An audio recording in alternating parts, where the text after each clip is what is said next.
Hello बच्चों, let's read the following question. In the nuclear reaction, 92 uranium-238 changes to Z thorium A plus 2 helium-4. The values of A and Z are. हमें एक nuclear reaction दिया है जिसमें uranium convert हो रहा है thorium and alpha particle में. हमें थोरियम के लिए Z एंड A का वैल्यू जो है वो फाइंड आउट करना है, कितना होगा. A 234, Z 94. B A is equals to 234, Z is equals to 90. C. A is equals to 238, Z is equals to 94. And A is equals to 238 and Z is equals to 90. So first of all, we will talk about the key concept used in the question. इस question पे हम क्या key concept apply करेंगे. जब भी एक nuclear reaction जो है वो अक्कर करता है, क्वेश्चन में हमें क्या दिया है, न्यूक्लियर रिएक्शन दिया है.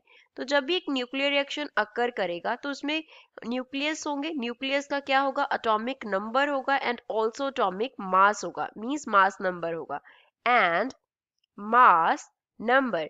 तो atomic number and mass number का जो टोटल है, इन दोनों का जो टोटल है, एटॉमिक नंबर का टोटल एंड मास नंबर का टोटल, ये दोनों टोटल हमारे पास क्या रहते हैं, कांस्टेंट रहते हैं. टोटल रिमेन्स कांस्टेंट मींस जो रिएक्टेंट्स का एटॉमिक नंबर होगा उन सभी का टोटल एंड जो प्रोडक्ट्स का एटॉमिक नंबर होगा उन सभी का जो टोटल है वो हमारे पास कांस्टेंट होगा, इक्वल होगा.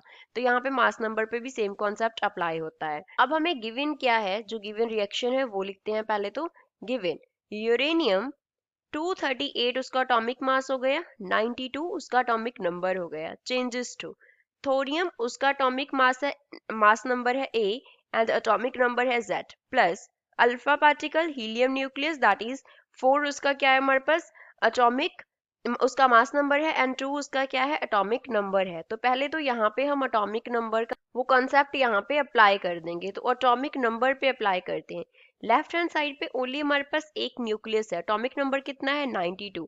राइट हैंड साइड पे क्या है Z प्लस 2, दोनों का एटॉमिक नंबर प्लस हो जाएगा. तो इन दोनों को सॉल्व करके हमारे पास Z का जो वैल्यू है वो कितना आ जाएगा, इट विल बी 92 माइनस 2 करेंगे तो क्या बनेगा, 90 बनेगा. सेकंड हम इस पे अप्लाई करेंगे कि जो मास नंबर का टोटल है वो क्या रहेगा, कांस्टेंट रहेगा. तो लेफ्ट हैंड साइड पे जो मास है that is 238, right hand side पे क्या हो जाएगा A प्लस 4. तो 238 में से 4 माइनस करेंगे then we can find the value of A that will be equals to 234. तो A का जो वैल्यू है वो कितना होगा, 234 होगा. विच मीन्स गिवन ऑप्शन में से अगर हम देखें तो B मैच कर रहा है. A का वैल्यू है 234 एंड Z का वैल्यू है 90. So B is the correct answer for the given question. I hope you understood well. Thanks.